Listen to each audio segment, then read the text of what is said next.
Hola, hola, hola, hola, buenas tardes a todos. Bueno, estoy grabando la clase del día de hoy y vamos a continuar con el desarrollo de las unidades. Hoy nos toca ver las unidades 16, 17 y 18 del entrenamiento de CCT de ciberseguridad. Bueno, la unidad 16 trata de firewall de políticas basadas en zonas. Bueno, nosotros ya vimos el concepto de lo que es un firewall. A ver, estoy compartiendo pantalla, creo. A ver, voy a compartir pantalla. Volvemos de nuevo acá. Bueno, entrenamiento de ciberseguridad, resumen de la unidad 16, 17 y 18. Bueno, y lo que vamos a ver en la unidad 16 es firewall basadas en zonas, digamos. Bueno, ¿qué es un firewall basado en zona? Bueno, es un concepto más que nada de router Cisco, ¿no?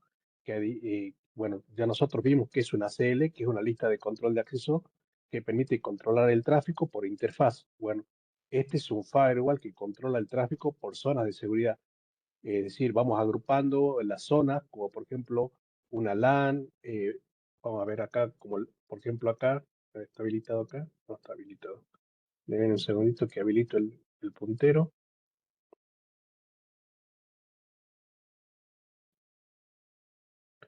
Bueno, como le decía, vamos agrupando, digamos, las zonas. Digamos, tenemos una zona que de LAN privada, tenemos una zona de MZ que es una zona desmilitarizada. Es decir, esto vendría a ser una zona, la zona LAN. Esta vendría a ser otra zona que es la zona de MZ. Y el firewall vendría a ser esto, que es un firewall, pero no configurado no configurado, digamos, con interfaces, sino por zonas. Es decir, una vez que definimos las zonas, definimos qué tráfico puede pasar entre esas zonas.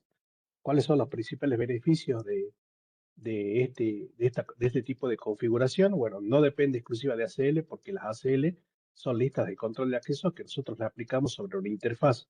Acá, digamos, una zona está compuesta, digamos, por eh, varias interfaces, ¿no? Seguridad por defecto, todo el tráfico se bloquea salvo el tráfico permitido explícitamente. Las políticas claras y escalables mediante Cisco C3PL, bueno, que como es un producto propio de Cisco, digamos, así como existen routers comunes en los cuales yo puedo crear una CL, una lista de control de acceso, es decir, un router común yo lo puedo configurar como firewall. Tengan en cuenta que Cisco además saca sus productos específicos para firewall, y dentro de esos productos específicos para firewall está este que menciona acá, que es el Cisco 3CPL, que es un router específicamente para hacer firewall. Permite agrupar interfaces físicas y virtuales en una misma zona, y las políticas se aplican a las zonas, no a las interfaces. Tiene una mejor administración y un mejor mantenimiento. Por acá tienen un caso práctico. Por ejemplo, una empresa permite únicamente el tráfico HTTPS desde Internet hacia el servidor web ubicado en una zona desmilitarizada. Es decir, que solamente va a entrar tráfico HTTPS, ¿sí? Y eso lo puede hacer con un firewall basado en zonas.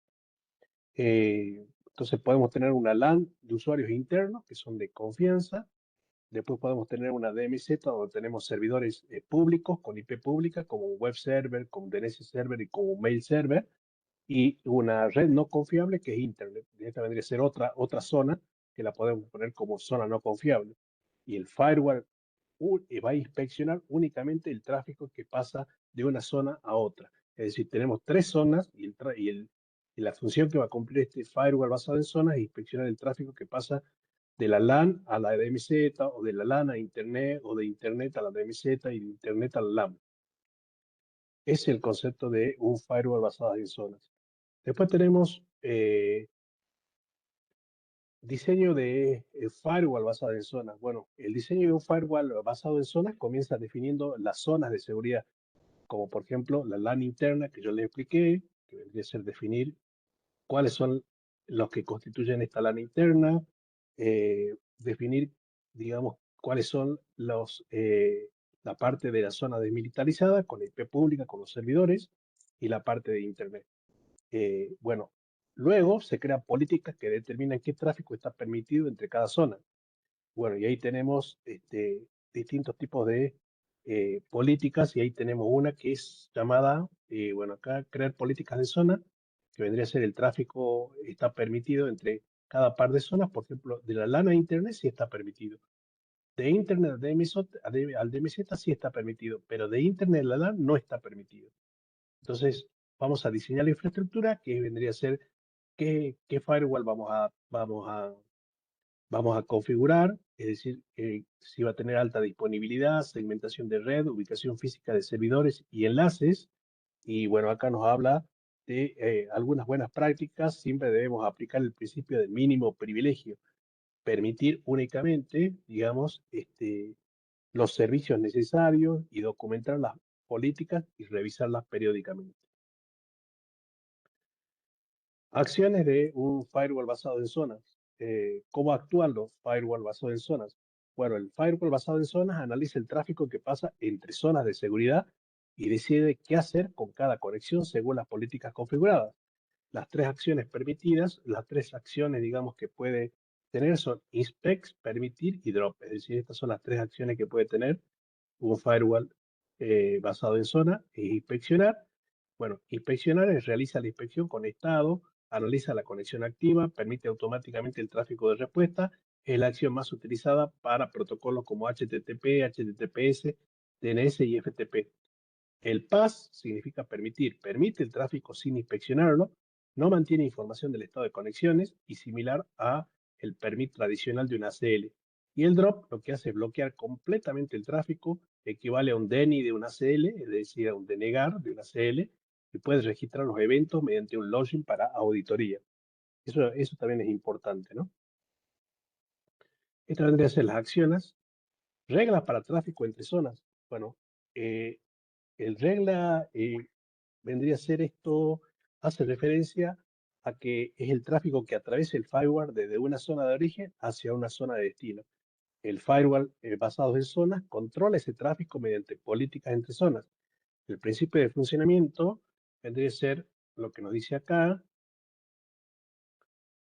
por ejemplo, que el tráfico solo circula si existe una política configurada. Si no existe una política configurada, el tráfico se bloquea automáticamente. Las políticas son unidireccionales, es decir, cada dirección necesita sus propias reglas. Entonces, acá tenemos, por ejemplo, ejemplos de la LAN, por ejemplo, a Internet. Los usuarios internos pueden navegar en Internet. Esa vendría a ser una política. De Internet al DMZ, desde Internet solo se permite acceder a los servidores públicos del DMZ, está permitido.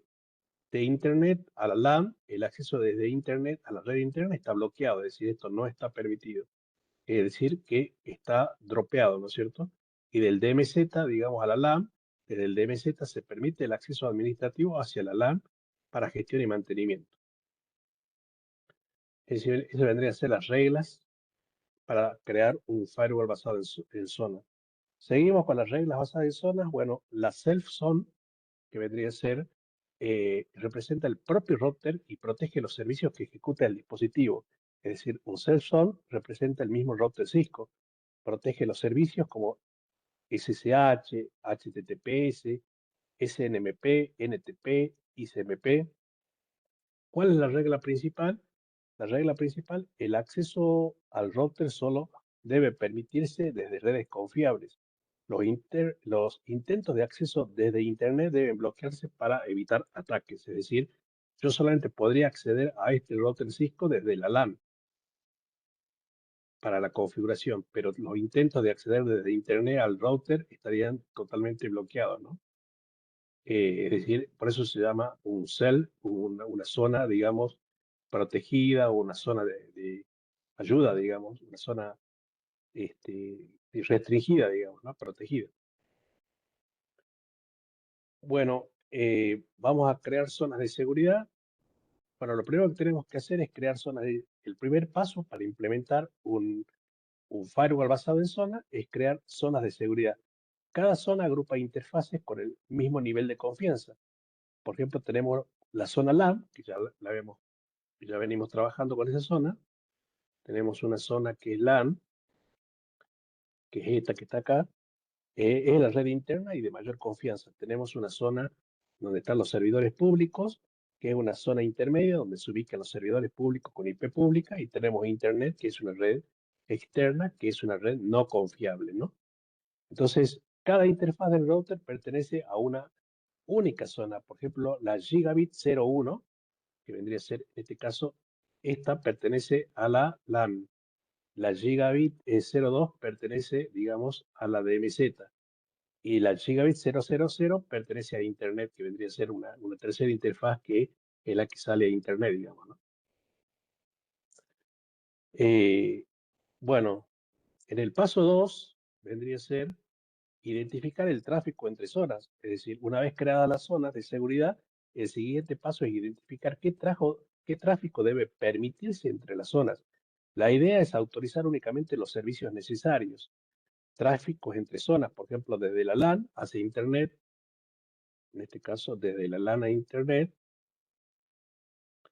de la LAN a Internet, digamos, se permite tráfico HTTP, HTTPS y DNS para que los usuarios puedan navegar desde Internet a la DMS, a la DMZ, que es la zona demilitarizada. Solo se permitiría tráfico HTTPS para acceder en forma segura a los servidores web. Y desde la LAN hacia la DMZ, es decir, desde acá hasta acá, digamos, se permiten servicios de administración como SSH, FTP, DNS, si son necesarios. Bueno, en el paso 3 tenemos, después de identificar el tráfico entre las zonas, el siguiente paso es definir qué hará el firewall con cada flujo. El firewall basado en zonas, existen tres acciones. Bueno, inspeccionar, pass, que vendría a ser permitir, y drop, que vendría a ser bloquear. Las tres acciones, bueno, inspeccionar, la conexión mantiene su estado y permite automáticamente el tráfico de respuesta. Es la opción más recomendable. Es decir, hay un establecimiento de sesión, ¿no? Entre los dos, entre el emisor y el receptor, digamos. Y eso es lo que hace INSPEC, digamos, permite el establecimiento, digamos, de las sesiones de los dos dispositivos, digamos. El PAS permite que el tráfico pase, pero sin inspeccionar, es decir, no le interesa, digamos, las sesiones. Lo permite directamente y ni guarda el estado de la conexión. Y el drop bloquea completamente el tráfico no autorizado. En este ejemplo, por ejemplo, tenemos el tráfico HTTPS desde Internet a la DMZ, es decir, en este caso tenemos este tráfico que el HTTPS, digamos, desde Internet hacia la DMZ, usa INSPEC porque queremos controlar la conexión. Es decir, todo el tráfico desde Internet a la DMZ tiene que ser controlado, entonces tiene que haber un establecimiento de sesión y tiene que haber un cacheo de esas sesiones. Entonces le coloco INSPEC. Desde el tráfico ISMP, por ejemplo, que está acá, desde la LAN hacia Internet tiene que ser PAS, es decir, permitido, ya que solo permite realizar diagnósticos, ¿sí? Para verificar conectividad. Y el tráfico Telnet, por ejemplo, desde la LAN, digamos, desde el tráfico Telnet, desde Internet hacia la LAN, es al revés, desde Internet hacia la LAN, tendría que ser dropeado, digamos, porque Telnet es un protocolo inseguro, digamos, ¿no? Por eso tendría que ser dropeado. Paso 4. En el paso 4, digamos, una vez definidas las políticas, debemos asociarlas a un par de zonas. Un par de zonas indica cómo se comunicará una zona de origen con una zona de destino. Por ejemplo, ejemplos de par de zonas, tenemos la zona LAN Internet. Eso, digamos, se aplica el INSPEC para permitir el tráfico, digamos, de la LAN a Internet. De la LAN a Internet se utiliza INSPEC. Desde Internet a la DMZ, digamos, también podría utilizar INSPEC. Recuerden que el INSPEC siempre es cuando yo quiero cachear, es decir, quiero registrar el establecimiento de sesión de host origen a host destino. Es decir, quieren que quede registrada la sesión, digamos, ¿no? Desde Internet a la LAN dijimos drop. De Internet a la LAN no se puede, drop. Y desde la DMZ a la LAN, INSPEC también. Bueno, algo muy importante que hay que tener en cuenta cuando se definen los par de zona es que son unidireccionales, es decir, si queremos comunicación en ambos sentidos, debe crear otro par de zonas para cada dirección. Es decir, el par de zonas esta de la LAN a Internet es unidireccional. Si yo quiero de Internet a la LAN, tendría que crear otro par de zonas. Y en el paso 5, bueno, asignar esas zonas a las interfaces, ¿no? Y bueno, en este paso, el último paso, se asigna en cada interfaz del router a su zona de seguridad y verificar que todas las configuraciones funcionan correctamente. Es decir, que la gigabit 01 pertenece a la LAN. En este caso, tengo que hacer pertenecer este puerto a la LAN, este puerto a la DMZ y este puerto, digamos, a Internet. Y es importante verificar, es decir, después de hacer la asignación de las interfaces a las zonas, se utilizan comandos como el JSON Security o el JSON Par Security o el Policy Map, que son para comprobar cuáles son las pares de zona y las políticas que están correctamente aplicadas. Bueno, esto en realidad, digamos, esto sí se aplica en empresas grandes, pero es una configuración muy avanzada de firewall. Acuérdense que el firewall, el simple, es donde nosotros configuramos listas de control de acceso estándar y extendidas. Las estándares van por el IP origen, las extendidas van por el IP origen, IP destino, puerto origen, puerto destino. Y normalmente esas son las que se utilizan porque esas se configuran en cualquier router Cisco, digamos, cualquier router administrable. Estas, bueno, yo necesito, como pueden leer acá arriba, un router especial, digamos, un modelo especial, ya sea de Cisco o de cualquier otro vendor, que soporte, digamos, este tipo de configuraciones de firewall por zona. No es sencillo configurarla eh, y fundamentalmente lo más importante de esto es hacer la verificación.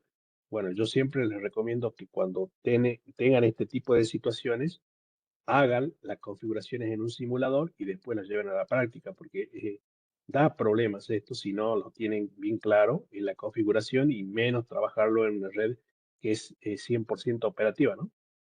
Bueno, entramos a lo que es seguridad en la nube, que es la unidad 17, y acá vamos a ver algo de virtualización. Bueno, la virtualización permite ejecutar varias máquinas virtuales sobre un mismo servidor físico, aprovechando mejor hardware y reduciendo los costos. Tenemos dos tipos de hipervisor, el hipervisor tipo 1, que es llamado bare metal, que se instala directamente sobre el hardware, es el más utilizado en empresas por su mayor rendimiento. Y bueno, ahí tenemos varios productos y uno de los más conocidos es el VMware, el SXI, y después tenemos el hipervisor basado en DOS que se instala sobre el sistema operativo y es ideal para laboratorios. Bueno, acá tenemos un ejemplo, un caso práctico. Como pueden ver, digamos, esto es un concepto que se está utilizando mucho en empresas, ya no existen los servidores únicos, sino que son máquinas físicas, como este servidor.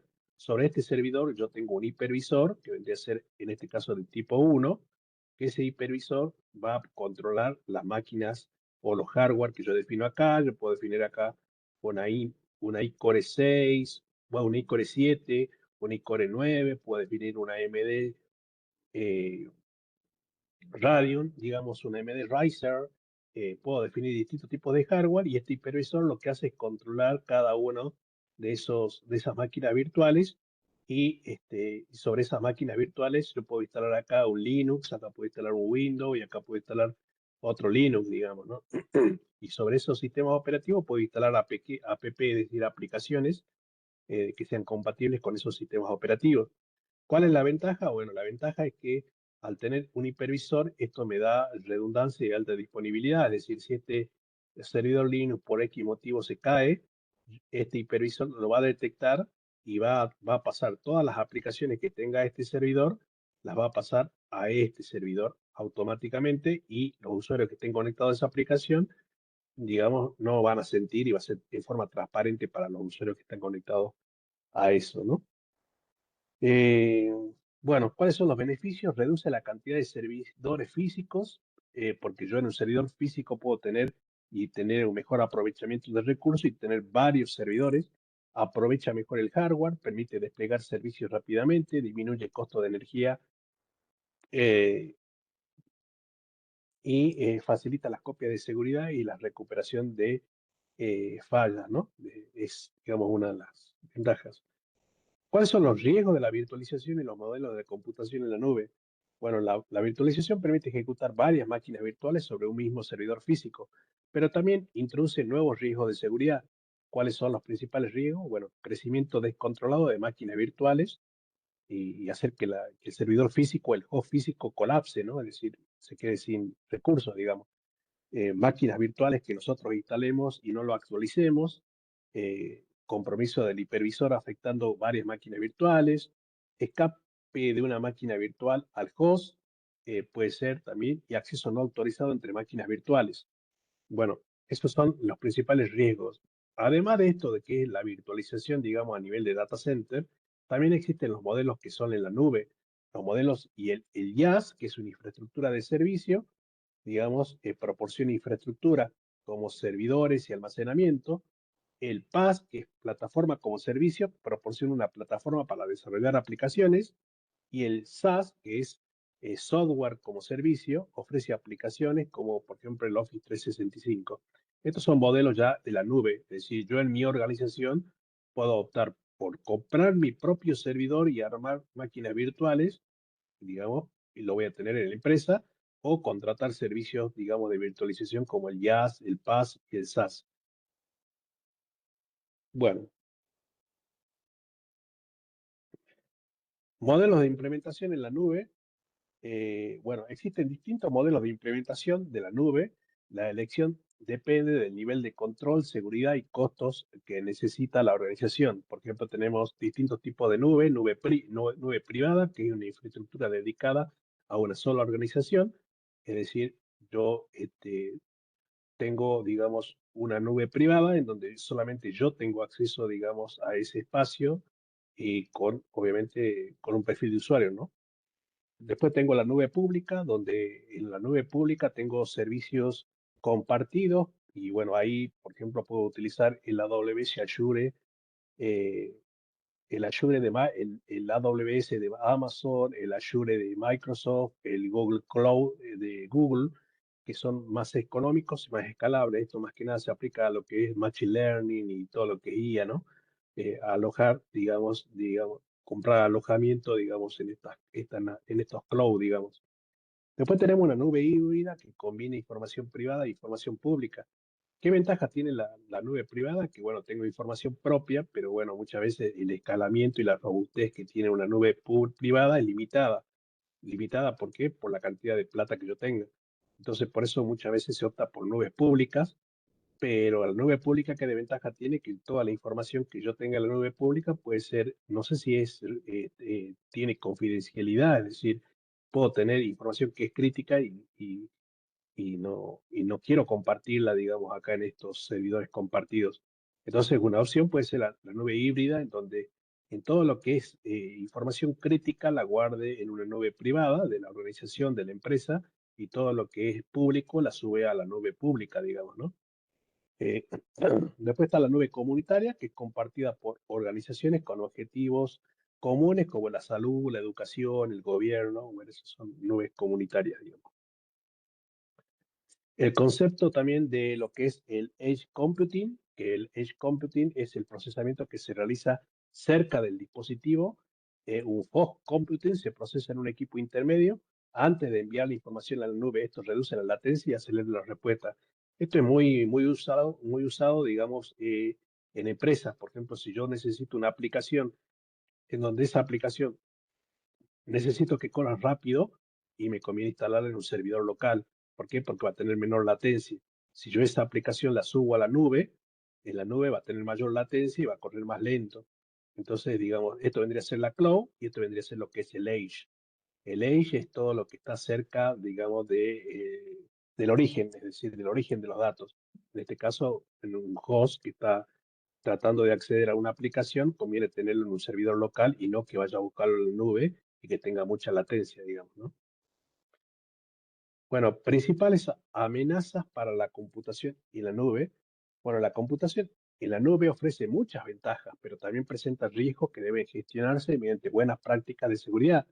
Tenemos dentro de las principales amenazas robos de credenciales, es decir, que te roben el perfil de usuario, configuraciones incorrectas, bueno, que, digamos, armes una configuración incorrecta e insegura, digamos, en la nube, la violación o fuga de datos, que, bueno, muchas veces puedes tener datos críticos y se pueden fugar, digamos, en un servidor compartido, el, que te puede atacar un malware, digamos, o una API vulnerable, pueden tener ellos, digamos, desactualizados, la nube puede tener desactualizado, digamos, eh, sus, sus servidores y bueno, puede ser que sean atacados y exploten las vulnerabilidades, las amenazas internas y la falta de monitoreo de recursos.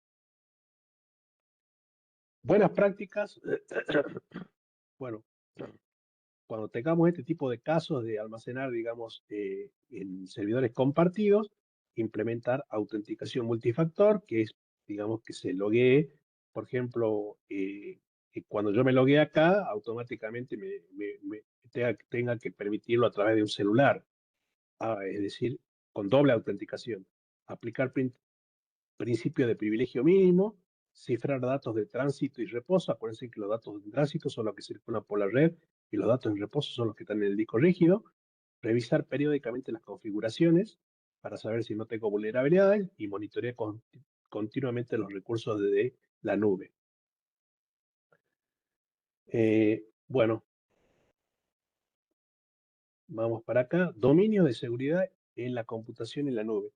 Bueno, esto habla de lo que es la Cloud Security Alliance, que es una organización que define buenas prácticas para proteger los servicios en la nube. Sus dominios sirven como guía para implementar una nube segura. Es decir, así como existe, digamos, entidades que regulan los datos privados, también existen entidades internacionales que me permiten definir estándares, digamos, de calidad.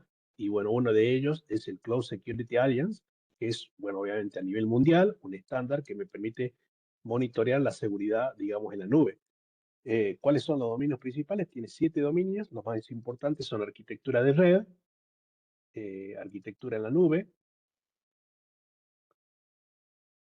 arquitectura en la red, digamos, gestión de riesgo, eh, aspectos legales y contratos, cumplimientos y auditorías, gobernanza de información, continuidad de negocios y seguridad como servicio. Esos son los dominios que tiene lo que es la CCSA. Estos dominios ayudan a reducir riesgos, cumplir normativas, es decir, obviamente acá simplemente los menciona, pero bueno, si ustedes tienen la necesidad de contratar un servicio en la nube, tendrían que buscar más información acerca de esto y ver, digamos, de qué manera les puede ayudar. Básicamente estos dominios nos ayudan a reducir riesgos, cumplir normativas, mejorar la gobernanza y facilitar las auditorías de seguridad. ¿Sí? Seguridad en infraestructura en la nube. Bueno, la seguridad en la nube se basa en proteger tanto la infraestructura física como la infraestructura virtual donde se ejecutan los servicios. Tenemos distintas capas, digamos. La infraestructura física eh, es responsabilidad del proveedor de la nube, digamos, los servidores, qué CPU va a tener. Es decir, la parte física ya depende del proveedor que me está vendiendo el servicio. Hagamos de cuenta Microsoft Azure. Bueno, qué CPU le va a colocar, cuánta memoria RAM va a tener, qué almacenamiento físico va a tener. eh, bueno, todo eso depende de él. Y la infraestructura virtual es responsabilidad del cliente, es decir, en este caso, la infraestructura virtual es responsabilidad del cliente, es decir, cómo yo voy a armar mi estructura lógica dentro de su servidor físico. ¿Sí? Es responsabilidad del cliente, es decir, qué máquinas virtuales voy a colocar, qué redes virtuales voy a tener, qué almacenamiento voy a configurar. Entonces, son dos cosas distintas, ¿no?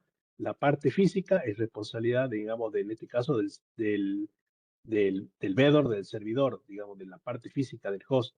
Y las máquinas virtuales que yo voy a definir acá, ya, digamos, es mi responsabilidad. Entonces, yo tengo que ver que estas máquinas virtuales no tengan vulnerabilidades, que estén actualizadas, que no tengan aplicaciones desactualizadas, que tengo que chequear todo eso que es mi responsabilidad. Esto es mi responsabilidad, ¿sí? El físico no es mi responsabilidad. Bueno, protección de la infraestructura mediante CDN y controles virtuales. Bueno, la seguridad SDN significa seguridad definida por software, que permite administrar la seguridad de la red desde un controlador centralizado, aplicando políticas dinámicas sin depender únicamente de los dispositivos físicos. ¿Cuáles son los conceptos clave, digamos? Bueno, el CDN separa el control de la red del hardware físico, es decir, fíjense en que las máquinas virtuales están, digamos, son responsabilidad mía, si bien están eh, hosteada, digamos, a un host físico, digamos, es la configuración de esas máquinas virtuales es mi responsabilidad. Entonces, con el CDN separa el control de la red del hardware físico, utiliza firewalls virtuales y grupos de seguridad microsegmentación para proteger cada parte de la infraestructura y cada segmento solo permite el tráfico autorizado. Bueno, herramientas de protección, tenemos distintos tipos de herramientas de protección, firewall virtuales, agentes de seguridad, sistemas de monitoreo, protección anti-malware para máquinas virtuales, todo, digamos, para tener un mejor aprovechamiento del hardware y una mayor seguridad. Es decir, tenemos herramientas para protegernos, digamos, y hacer la separación, ¿no? La separación de la parte del host con respecto a las mismas máquinas virtuales. De hecho, digamos, si nosotros instalamos VMware, VMware tiene muchos productos de seguridad en donde yo puedo definir hasta switch virtuales, switch estándares, switch distribuidos, permite definir, digamos, algunos servicios de alta disponibilidad, Vimotion, bueno, muchos otros servicios, digamos. Vamos a desarrollo de seguro de aplicaciones. Bueno, eh, el desarrollo seguro de aplicaciones, que es CDLC, eso significa Desarrollo Seguro de Aplicaciones, integra la seguridad en todas las etapas de desarrollo de software, desde el análisis hasta el mantenimiento, para prevenir vulnerabilidades antes de que las aplicaciones lleguen a producción. ¿Cuáles son las fases principales? Bueno, tenemos análisis y requisitos de seguridad, es decir, esto vendrían a ser estándares ya para el diseño de software, ¿no? Análisis y requisitos de seguridad, diseño seguro de arquitectura, desarrollo de buenas prácticas de codificación, pruebas de seguridad. Bueno, ahí tenemos SAT, DAST y pen testing y despliegue y monitoreo. Bueno, esta, digamos, así como esta es como si fuese un estándar que nos permite definir dominios que tienen que ver con el desarrollo de software, ¿no? Bueno, dentro de las buenas prácticas tenemos incorporar la seguridad desde el inicio del proyecto, es decir, por ejemplo, si yo voy a desarrollar una aplicación nueva y la voy a colocar en un servidor virtual o en una nube, podría seguir esta recomendación y una buena práctica sería incorporar la seguridad, digamos, desde un principio, utilizar estándares de codificación segura, automatizar pruebas de seguridad, monitorear continuamente la aplicación y documentar y revisar, digamos, los controles de seguridad. Técnicas de codificación segura. Bueno, las técnicas de codificación segura consisten en aplicar buenas prácticas durante el desarrollo para prevenir vulnerabilidades, ¿no? Proteger los datos y fortalecer la seguridad de las aplicaciones. También tenemos algunas principales técnicas de codificación segura eh, y tenemos, por ejemplo, la normalización, que lo que hace es valida y estandariza los datos ingresados por el usuario para evitar ataques. El Storage Procedure, que lo que hace es utiliza consultas SQL precompiladas para reducir riesgos de inyección SQL. El ofuscamiento y camuflaje, que dificulta la ingeniería inversa y protege información sensible. La reutilización de código seguro, que emplea componentes confiables y actualizados, y el uso de un kit de desarrollo que acelera el desarrollo del mantenimiento de dependencias actualizadas y libre de vulnerabilidades. ¿Cuáles son los beneficios de utilizar estas técnicas de codificación segura?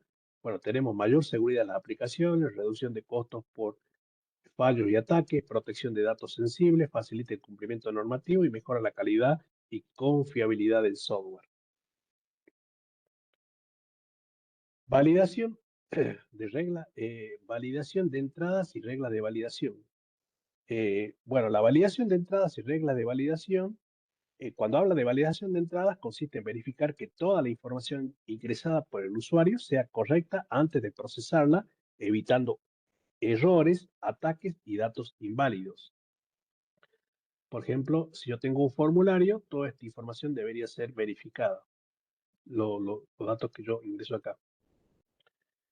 Eh, las principales reglas que puedo tener acá son, por ejemplo, el tamaño, controlar la longitud mínima de caracteres que yo puedo colocar acá y la máxima, el formato, también verificar que sea correo electrónico o teléfono o DNI, la consistencia, comprobar la relación entre los distintos campos, el rango, aceptar rango de valores permitidos y dígitos de control, es decir, validar código mediante algoritmos matemáticos. Esos son los principales controles que yo puedo hacer en la entrada de datos. ¿Cuáles son los beneficios? Bueno, evita que se ingrese cualquier tipo de dato y que sea inválido, reduce errores en la base de datos, previene ataques automatizados o de inyección, mejora la calidad y la integridad de la información. Criptografía y protección de confidencialidad. Bueno, la criptografía protege la información transformando los datos en un formato cifrado que solo puede ser leído por quienes poseen la clave adecuada, garantizando la confidencialidad, la integridad y la autenticación, que eso ya también lo vimos. Pero es básicamente la tría, digamos, ¿no? Eh, Tipos de cifrados, tenemos cifrados simétricos, en este caso como estos, bueno, perdón, cifrados simétricos y cifrados asimétricos. Los cifrados simétricos utilizan la misma clave para cifrar y descifrar, y uno de esos ejemplos es AES, por ejemplo. Y los cifrados asimétricos utilizan un par de claves, pública y privada, es decir, como sí, es un par de claves, son dos claves. Se emplea para el intercambio seguro de claves y los más conocidos son el Diffie-Hellman, el RSA, que son, digamos, algoritmos de cifrado asimétrico. ¿Cuáles son los beneficios? Bueno, protege la confidencialidad de la información, garantiza la integridad de los datos, permite la autenticación de usuarios y sistemas, proporciona la comunicación segura de extremo a extremo. Hashing, garantizando la integridad de los datos. Bueno, cuando hablamos de hashing, estamos hablando de un hash. ¿Qué es un hash? Es básicamente una función matemática, ¿sí? En donde, como toda función matemática, ustedes tienen una f de x y tienen una entrada de datos y tienen una salida, digamos. Una salida de datos, ¿no? Una salida de datos. El hashing genera un resumen digital de longitud fija que permite verificar que un archivo o dato no ha sido modificado. Acuérdense que el hash es para chequear la integridad. Entonces, los algoritmos de hash permiten determinar si los datos han sido modificados o no. Digamos, a diferencia del cifrado, que es otra técnica, el hash es unidireccional y no puede revertirse al contenido original. ¿Cuáles son las características de que tiene el hash? Acepta datos de cualquier tamaño, genera un hash de longitud fija, es decir, me va a generar una salida de longitud fija, es irreversible, es decir, no puedo ir de acá para atrás, pero sí puedo ir de acá para adelante, digamos, ¿no? Eh, un pequeño cambio de los datos produce un hash completamente diferente, es decir, si yo cambio los datos de entrada, me va a generar otro hash. Y tiene una probabilidad muy baja de colisiones. Las aplicaciones, bueno, se los utiliza más que nada para verificación de descarga, para comprobación de integridad de archivos, para almacenamiento seguro de contraseñas, para firmas digitales y para auditoría de integridad. Bueno, siempre que encuentren la palabra hashing, está hablando de integridad. Y hay algoritmos, así como nosotros tenemos algoritmos de confidencialidad, también hay algoritmos de hashing. Y dentro de esos algoritmos tenés el SH224, el 256, el 384 y el 512. Cuanto más alto es este número, es más seguro, digamos, ¿no? Y los desactualizados son el MD5 y el SH1, que ya tenemos vulnerabilidad, digamos, ya existen vulnerabilidades respecto, y aparte son poco seguros, digamos. Protección de máquinas virtuales. Bueno, esta parte habla de, consiste en aplicar controles de seguridad para mantener las máquinas virtuales actualizadas, monitoreadas y protegidas frente a amenazas, igual que un servidor físico. Las buenas prácticas es, por ejemplo, ubicar cada máquina virtual eh, en una subred adecuada o en una LAN o una VLAN, digamos, porque también se pueden armar VLAN dentro de un servidor virtualizado.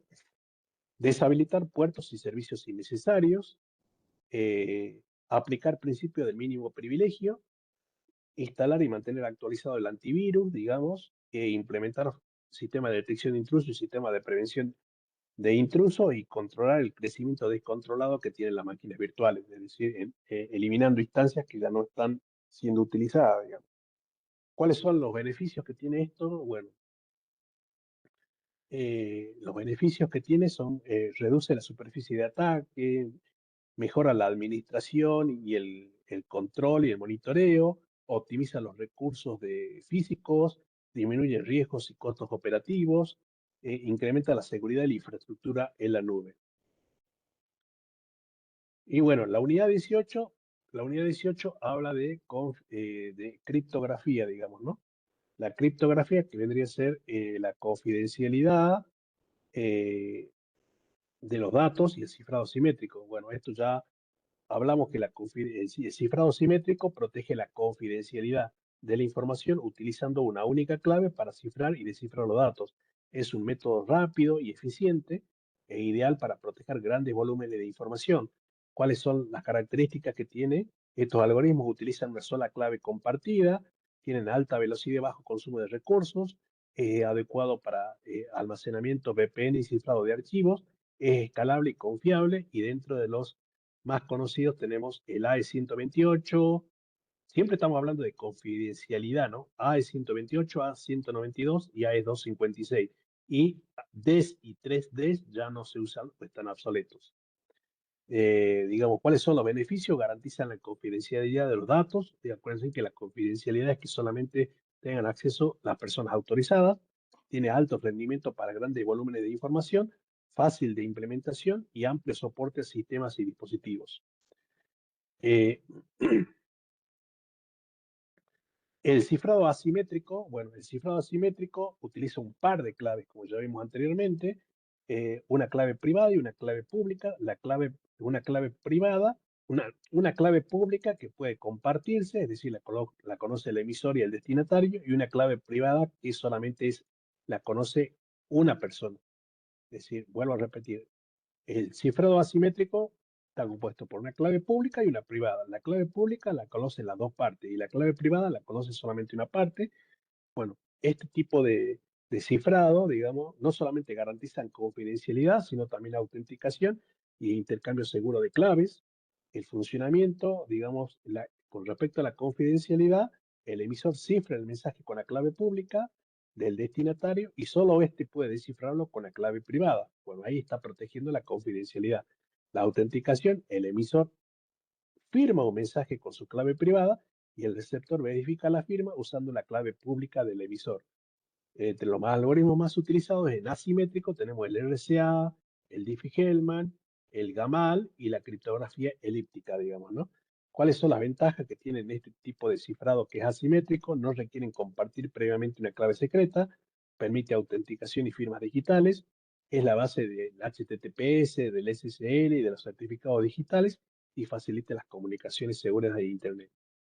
Integridad, bueno, volvemos a chequear integridad y siempre que hablemos de integridad vamos a encontrar términos como hash o Diffie-Hellman, que es el algoritmo más conocido.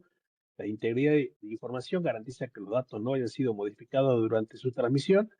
Para ello se combinan funciones hash. Acuérdense que siempre que encuentren la palabra hash están hablando de integridad. Y Diffie-Hellman para intercambio de claves, cifrado simétrico y para proteger la comunicación. ¿Cuáles son los componentes principales? Bueno, tenemos SHA 256, 384, 512, el Diffie-Hellman y el Diffie-Hellman y el otro que es el AE256, 256, el AE256, sí. ¿Cuáles son las ventajas? Bueno, intercambio seguro de claves sin exponer la clave secreta, Protección frente a la intercepción, que vendría a ser esto, garantiza la confidencialidad y la integridad y la autenticación y compatible con protocolos como la de, que utiliza el VPN de Cisco, que es el IPsec. El IPsec es, decimos, es un protocolo de seguridad para armar una VPN y trabaja con estos algoritmos de integridad. Bueno, técnicas de enmascaramiento de datos. ¿Esto qué es? Bueno, cuando hablamos de enmascaramiento de datos, estamos hablando de data masking, ¿no? Consiste en reemplazar información confidencial por datos ficticios, pero realistas, permitiendo utilizar bases de datos para pruebas, desarrollo o análisis sin exponer la información original. Principales técnicas, la sustitución, esta vendría a ser una, una técnica de lo que es enmascaramiento. ¿En qué consiste la sustitución?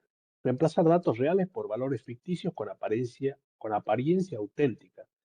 El shuffling, que vendría a ser mezcla, que reorganiza los valores entre registros para ocultar información real, y el nulling, que vendría a ser que sustituye los datos sensibles por valores nulos. ¿Cuáles son los beneficios? Bueno, protege la información personal y financiera. Eh, ¿Qué más? Permite usar datos realistas en entornos de prueba, facilita el cumplimiento normativo de protección de datos, reduce el riesgo de fuga de información confidencial. Acá está, no lo he encontrado. Bien, la estenografía, que es una técnica de ocultamiento de información. Bueno, la esteganografía es el ocultamiento de la información dentro de archivos. La esteganografía es una técnica que permite ocultar información dentro de otro archivo. Es decir, una imagen o un audio, de manera que el mensaje pase desapercibido. Y a diferencia del cifrado, su objetivo es ocultar la existencia del mensaje. ¿Cuáles son los componentes principales? Tenemos un archivo portador, que puede ser una imagen, por ejemplo, no sé, por decir que la Pampita, yo te mando una imagen de la Pampita, digamos, por correo electrónico. Sin embargo, esa imagen oculta un archivo o un mensaje secreto. Entonces, el mensaje secreto puede ser información que deseas proteger, y esto clave es la clave utilizada para insertar y extraer el mensaje. Es decir, yo utilizo una imagen para mandarte un archivo, pero esa imagen en realidad oculta un mensaje o un archivo y solamente vos lo podés descifrar porque conoces la clave. ¿Cuáles son las técnicas principales? Bueno, tenés el LSB, ¿dónde estamos? Acá está, el LSB, que lo que hace es modifica los bits menos significativos de los píxeles sin afectar perceptiblemente la imagen, y la esteganografía social, que utiliza palabras o frases con un significado oculto para un grupo específico. ¿Dónde se utiliza? Bueno, se utiliza más que nada para protección de propiedad intelectual, es decir, si vos tenés un archivo que es muy importante, para hacer marcas de agua digitales, comunicaciones secretas, investigación forense digital. Protección de comunicaciones. Bueno, cuando hablamos de protección de comunicaciones, estamos hablando de eh, eh, técnicas que garantizan que la información transmitida entre los usuarios eh, permanezca segura, ¿no? Y no sea interceptada ni modificada.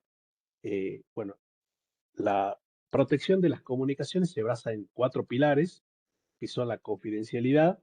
Solo los usuarios autorizados pueden acceder a la información mediante el cifrado simétrico y asimétrico, y ahí podemos utilizar todos los algoritmos que ya hemos visto, como el AES y el RSA, la integridad que asegura que los datos no hayan sido modificados, y podemos utilizar algoritmos como el SH, el ACHA 256, el SH, el SHA3, la autenticación que verifica la identidad del remitente, y podemos utilizar HMAC, y el no repudio, digamos que impide que el emisor se niegue a que envió el mensaje, y podemos utilizar firmas digitales, digamos, para el no repudio, ¿no?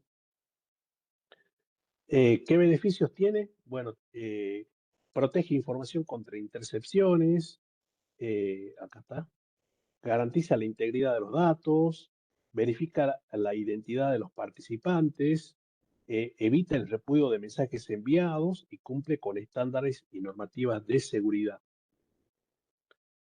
Bueno, funciones de hash criptográficas, como ya verán, si está la palabra hash, está hablando de integridad.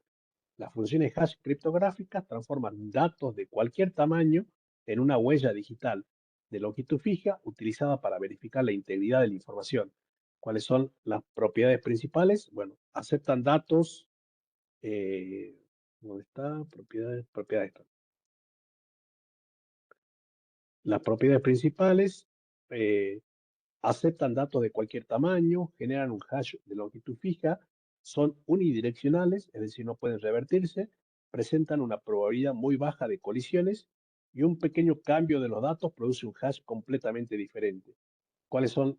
Se utiliza mucho en aplicaciones, ¿dónde está? En aplicaciones para verificación de integridad, para detección de archivos alterados, para firma digital y para almacenamiento seguro de contraseñas. Los algoritmos más utilizados, bueno, tenemos el SH1, el SH256, el 384, el 512 y el SH3. Vamos a algoritmos hash MD5, SH2 y SH3. Bueno, este fue más que nada la evolución, ¿no? Y acá nos va mostrando los años de la evolución. Este en el 1991, que ya prácticamente está obsoleto. Este en el 95, que también está por desaparecer, y el SH2 y el DHT3 son los más utilizados, digamos, ¿no? Tenemos el MD5 que es obsoleto, inseguro y no debe utilizarse. El SH1 también es obsoleto, genera muchas vulnerabilidades.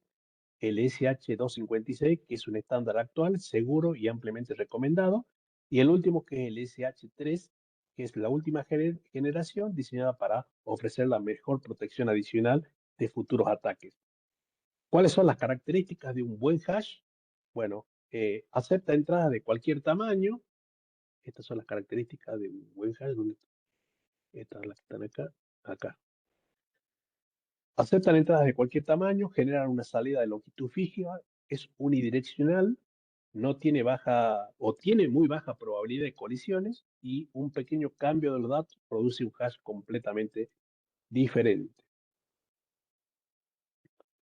Autenticación de origen mediante HMAC. Bueno, HMAC significa hash basada en Authentication Message Code, es decir, es una autenticación de origen mediante HMAC. Combinan las funciones hash con una clave secreta compartida para garantizar la integridad del mensaje y verificar la autenticidad del remitente.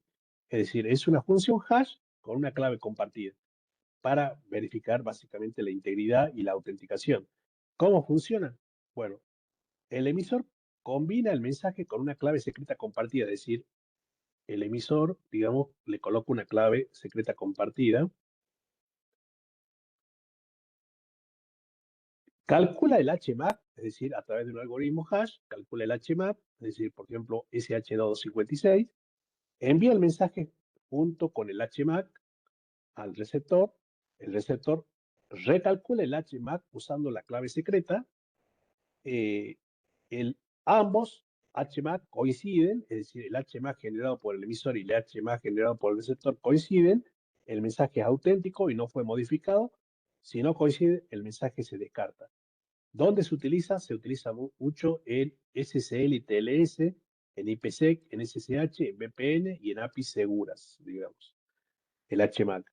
¿Cuáles son las ventajas? Las ventajas garantiza la integridad del mensaje, verifica el origen del remitente, protege contra modificaciones durante la transmisión y requiere una clave secreta compartida entre las partes. Bueno, hashing de contraseñas. Bueno, cuando hablamos de hashing de contraseña, es un proceso criptográfico que convierte una contraseña en un hash de longitud fija, como un hash, como el hash es unidireccional, no es posible recuperar, digamos, la contraseña original a partir del valor almacenado. ¿Cómo funciona? Bueno, el usuario ingresa su contraseña. El sistema aplica el algoritmo hash. ¿Dónde estamos acá? El usuario ingresa su contraseña, el sistema aplica su algoritmo, su hash, se genera un valor hash, solo el hash se almacena en la base de datos, Al iniciar sesión se calcula nuevamente el hash y se compara con el almacenado. Si coincide, el acceso es autorizado. Es decir, estoy aplicando el mismo hash, entonces comparo, digamos, al iniciar sesión, el hash generado con el hash que está almacenado. ¿Cuáles son los algoritmos que utilizan este tipo de hashing? Bueno, el BC, el bcrypt, que es seguro y ampliamente utilizado, el que tenemos acá. Eh, Argon 2, que es recomendado por OWASP, que es el estándar de seguridad para páginas web. El script, que es resistente a ataques de hardware especializado. El SHA-256, que se utiliza para salting y múltiples operaciones. Y el MD5 y el SH1, que ya son obsoletos, digamos. Descifrado de hash y ataques comunes. Bueno, los hashes no pueden descifrarse porque, bueno, siempre ya vimos que el hash es unidireccional, no puede volverse para atrás, digamos, ya que son unidireccionales. Sin embargo, los atacantes intentan descubrir la contraseña original mediante técnicas de búsqueda y de comparación. Los métodos de ataque más comunes son ataque por diccionario, que te hacen un ataque por diccionario, que está acá, que prueban, digamos, listas de contraseñas comunes por fuerza bruta, que intentan todas las combinaciones posibles, un Write-One Tables, que utiliza tablas precalculadas de hashes para encontrar coincidencias, y ataques con GPU, que emplean tarjetas gráficas para calcular millones de hashes por segundo. ¿Cuáles son los factores que dificultan los ataques? Bueno, contraseñas eh, contraseñas largas y complejas eh, pueden dificultar este tipo de ataque. Utilizar, por ejemplo, aplicaciones o técnicas modernas también puede dificultar el ataque. Bueno, esas son,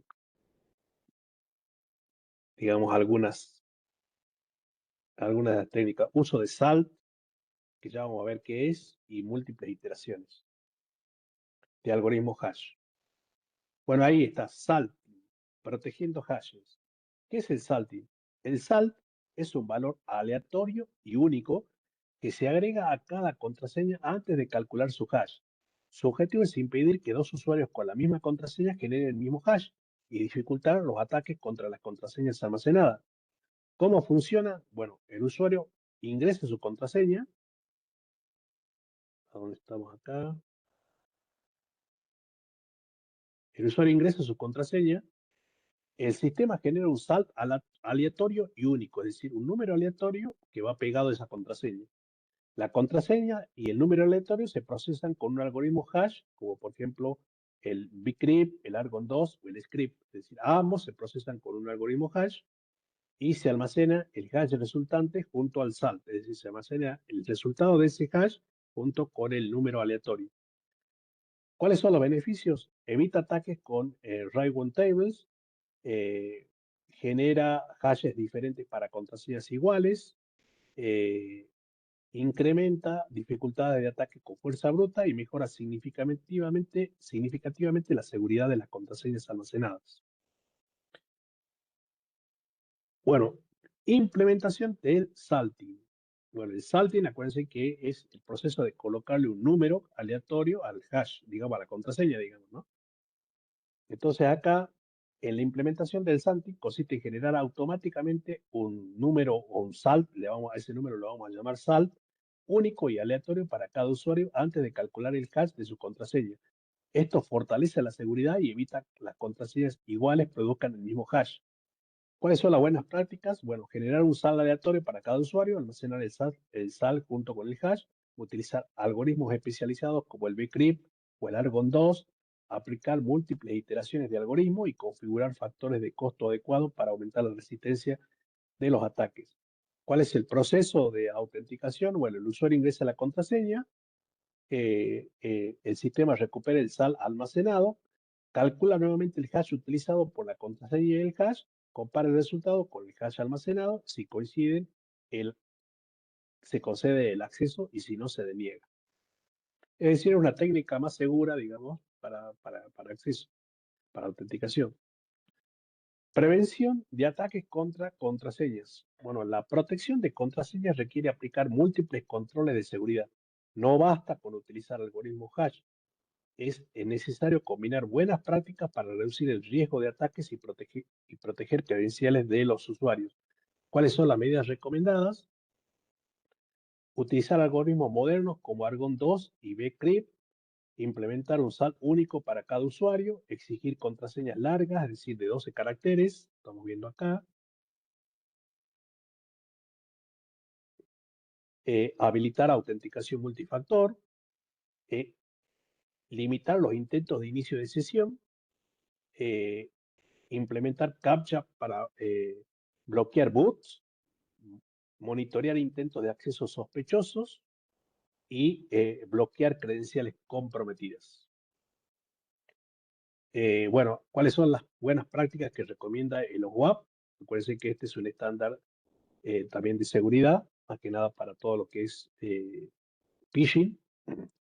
No almacenar contraseñas en texto plano, no utilizar MD5 y SH1 como algoritmo de integridad, actualizar periódicamente los parámetros de Bcrypt o Argon 2 y capacitar a los usuarios sobre el uso de contraseñas seguras. Uso de firma digital. Bueno, la firma digital es un mecanismo criptográfico, ¿no? Eso ya existe, digamos, que permite verificar la identidad de una persona y garantizar que el documento no ha sido modificado. Es decir, acuérdense que la firma digital se utiliza para el no repudio, es decir, no, yo no me puedo negar si un documento tiene mi firma digital o un correo electrónico tiene mi firma digital, yo no me puedo negar, porque eso es lo que evita, ¿no? El no repudio. Eh, Se basa en en criptografía asimétrica, utilizando una clave privada para firmar y una clave pública para verificar. ¿Cómo funciona? Bueno, acá tenemos el funcionamiento del emisor. Se calcula el hash del documento. Se calcula el hash del documento. El hash se cifra con la clave privada del emisor generando una firma digital. El documento firmado se envía al destinatario. Se envía al destinatario. El receptor calcula el hash eh, del documento recibido y utiliza una clave pública del emisor para verificar la firma.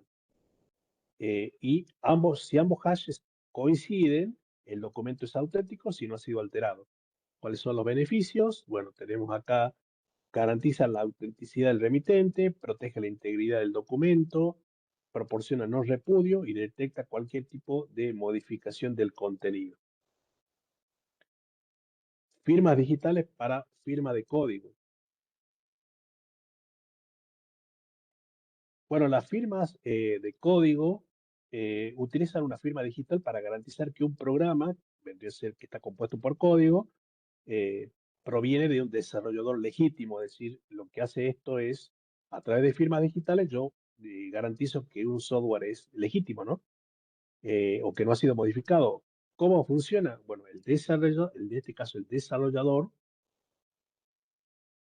estamos acá, el desarrollador, digamos, compila la aplicación, se genera el hash del programa, el hash se firma con la clave privada del desarrollador, el usuario descarga la aplicación, el sistema operativo verifica la firma utilizando un certificado digital y clave pública.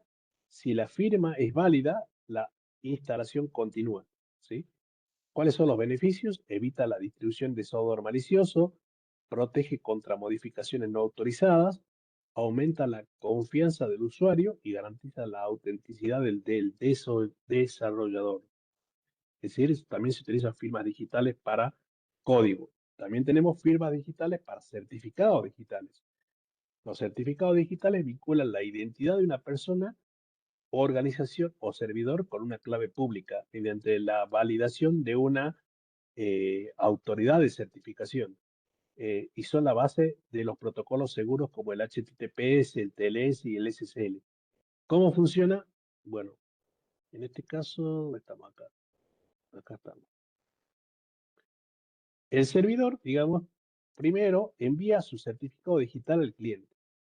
El navegador digamos, verifica que el certificado haya sido emitido por para una autoridad de certificación confiable. Si el certificado es válido, se establece una conexión mediante TLS o SSL. A partir de ese momento, toda la comunicación viaja cifrada entre lo que es el cliente y el servidor, vendría a ser, ¿no? Es decir, entre el emisor y el destinatario. Información de un certificado. Bueno, ¿qué información tiene? Tiene nombre del propietario, tiene una clave pública, tiene quién es la autoridad certificante, la fecha de emisión y vencimiento, el algoritmo de la firma y el número de serie. ¿Cuáles son los beneficios? Autenticación de servidores y usuarios, permite el intercambio seguro de claves y protege contra ataques de suplantación. Gestión de clave pública. Gestión de clave pública.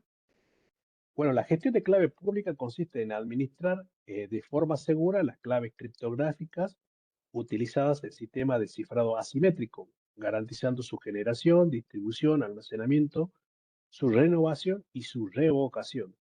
Entonces tenemos un ciclo de vida que está acá de la clave pública, en donde el primero habla eh, de generación de par de claves. Se crean una clave privada secreta y una clave pública. Luego hay una emisión del certificado digital por una autoridad certificante que firma la clave pública y emite el certificado. Luego tenemos la distribución, es decir, la clave pública y el certificado se ponen a disposición del usuario. Luego el uso, la clave pública se utiliza para cifrar información y verificar firmas digitales y autenticar identidades. Existe una renovación, digamos, periódica, donde los certificados tienen una vigencia limitada y deben renovarse antes de su vencimiento.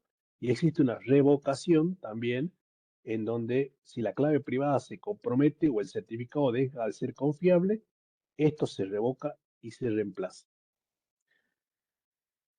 ¿Qué garantiza esto? Obviamente garantiza las comunicaciones seguras y reduce el riesgo de suplantación de identidad. La gestión de clave pública.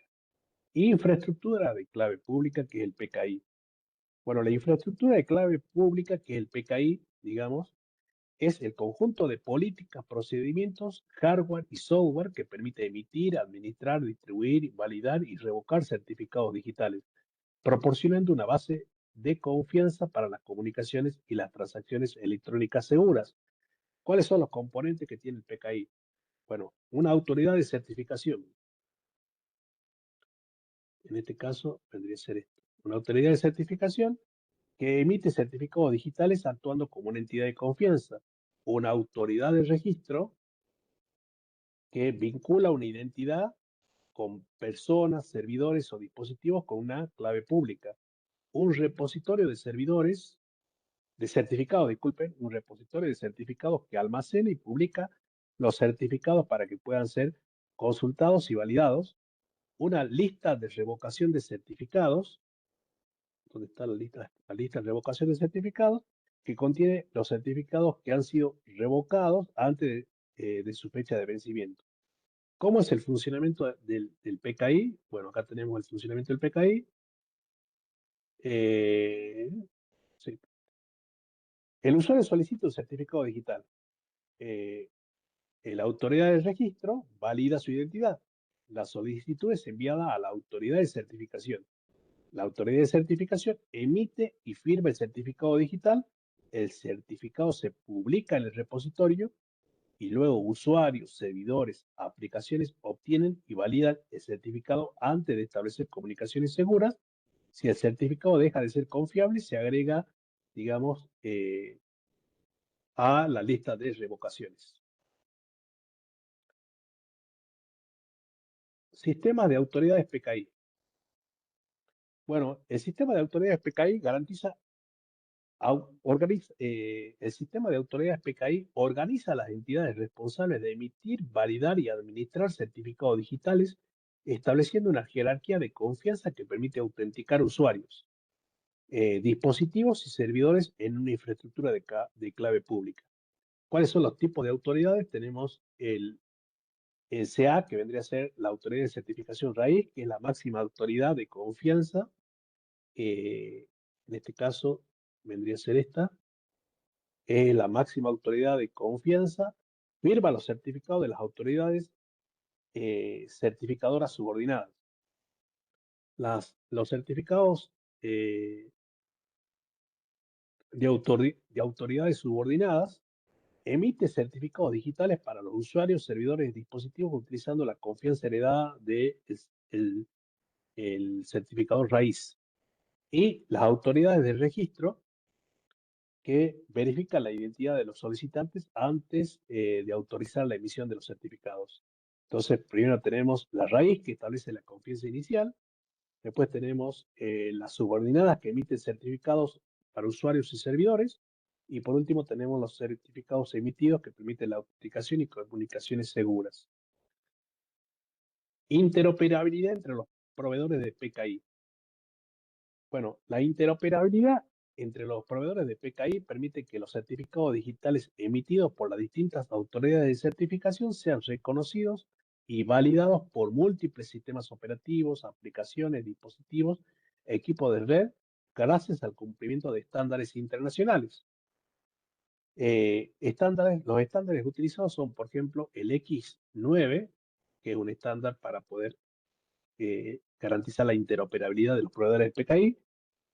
Utiliza un formato estándar para certificados digitales. El TLS y el CCL son protocolos para establecer comunicaciones seguras. El PKS, que es Public Key Cryptographic Standard, que es un conjunto de estándares para el uso de criptografía pública. El OCSP, que verifica el tiempo real si un certificado sigue siendo válido. Y el CRL, que lista los certificados revocados antes de su vencimiento.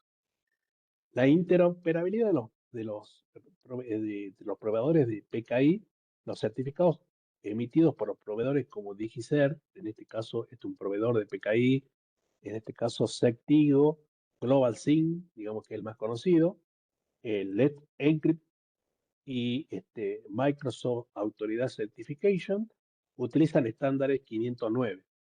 Es decir, cuando ya utilizan estos estándares, digamos que pueden comunicarse sin ningún problema y son aceptados por Windows, Linux. Bueno, la ventaja es la compatibilidad entre fabricantes y plataformas, las comunicaciones seguras entre organizaciones, la integración con servicios de la nube, la administración simplificada de certificados y la mayor confianza y portabilidad de la infraestructura PKI. Inscripción, autenticación y revocación de certificados. Bueno, la administración de certificados digitales comprende tres procesos fundamentales: inscripción, autenticación y revocación, garantizando la seguridad durante todo el ciclo de vida de los certificados dentro de una estructura PKI. Tenemos el ciclo de vida de los certificados, que vendría a ser, en este caso, la inscripción primero, que el usuario o el dispositivo solicita un certificado digital, se verifica su identidad y la solicitud es aprobada para su emisión. La emisión, digamos, que vendría a ser el segundo paso, la autoridad de certificación valida la identidad del solicitante, la autoridad de certificación genera y firma digitalmente el certificado, el uso, en donde el certificado se instala en el dispositivo del servidor, se utiliza para establecer comunicaciones seguras y autenticidad de las entidades, la autenticación, que vendría a ser durante cada conexión se verifica la validez del certificado, se confirma la identidad del usuario, dispositivo o servidor antes de permitir el acceso, y la revocación, que vendría a ser el certificado, debe revocarse cuando la clave privada ha sido comprometida, cuando su certificado expira o cuando el usuario deja la organización. Eh, bueno, ¿qué es esto de los mecanismos de verificación? Existen dos mecanismos de verificación: el CRL, que significa Certificate Revocation List, que es una lista publicada periódicamente por los certificados revocados, y el OCSP, que es el Online Certification Status Protocol, que consulta en línea, que verifica el tiempo real si un certificado continúa siendo válido. Bien, Aplicaciones de infraestructura PKI. La infraestructura de clave PKI permite implementar servicios de autenticación, cifrado y firma digital mediante certificados digitales, proporcionando comunicaciones seguras entre usuarios, dispositivos, servidores y aplicaciones. Las principales aplicaciones de PKI tenemos HTTPS y SSL/TLS, que protege sitios web mediante certificados digitales, cifrando las comunicaciones entre clientes y servidores. Para correo electrónico tenemos SMIME, que permite cifrar y firmar digitalmente mensajes como correo electrónico. VPN, SSL y IPsec, que autentica usuarios y dispositivos para establecer conexiones seguras. La firma de código, que es CodeSign, que garantiza la autenticidad y la integridad del software distribuido, y la autenticación empresarial, que controla el acceso seguro a redes, servidores, aplicaciones mediante certificados digitales. Bueno, acá tenemos una infraestructura de PKI en acción. La autoridad de certificación vendría a ser el componente central del PKI y se encarga de emitir los certificados, validar, digamos, las identidades y gestionar y revocar los certificados. Los certificados emitidos por la autoridad de certificación se utilizan para proteger distintos servicios como servicios web, eh, con certificados SSL y TLS, correo electrónico con SMIME, usuarios y empleados a través de autenticación segura y sistemas de aplicaciones, VPN, SSL e IPsec para autenticación de usuarios y dispositivos, y firma de código con firma digital para proteger aplicaciones o desarrollo de aplicaciones. Bien, transacciones de red encriptada.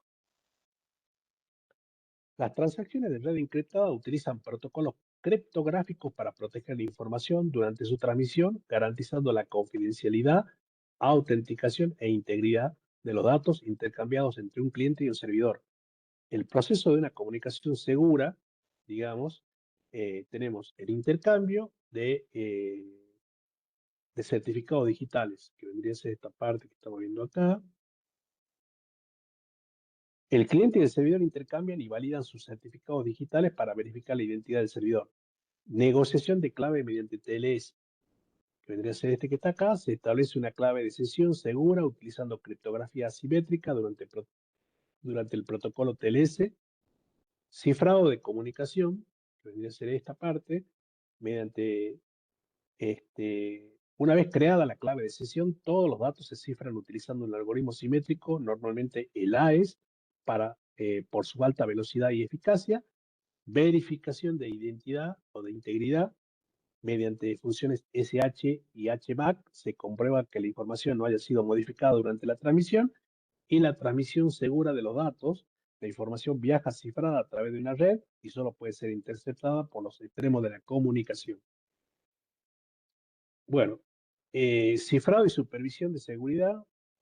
eh, bueno, el cifrado protege la confidencialidad de la información, mientras que la supervisión continúa, continúa la seguridad para detectar accesos no autorizados, actividades sospechosas e incidentes en el tiempo real, garantizando la disponibilidad, la integridad de los servicios.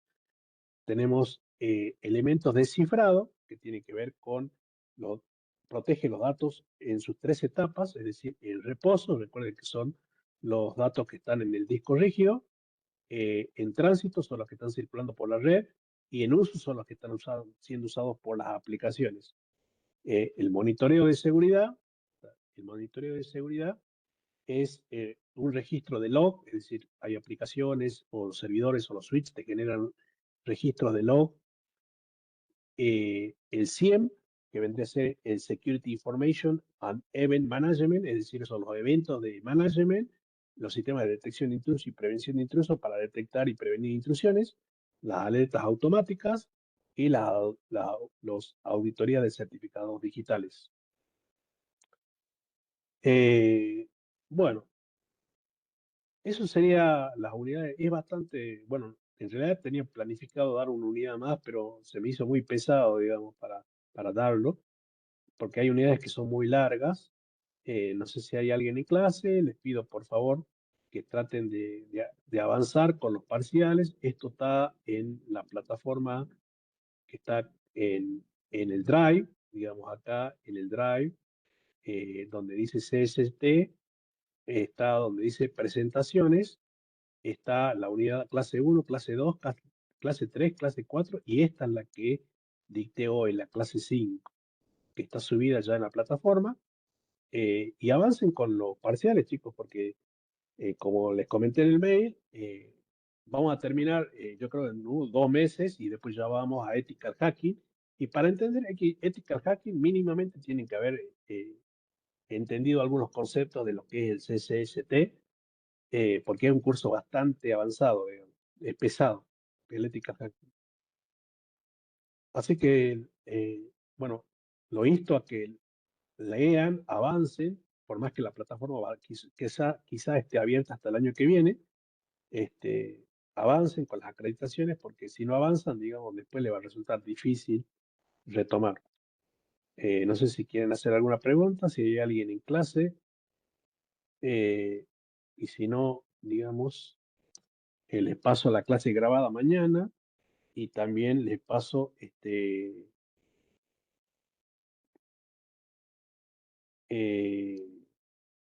todo el material.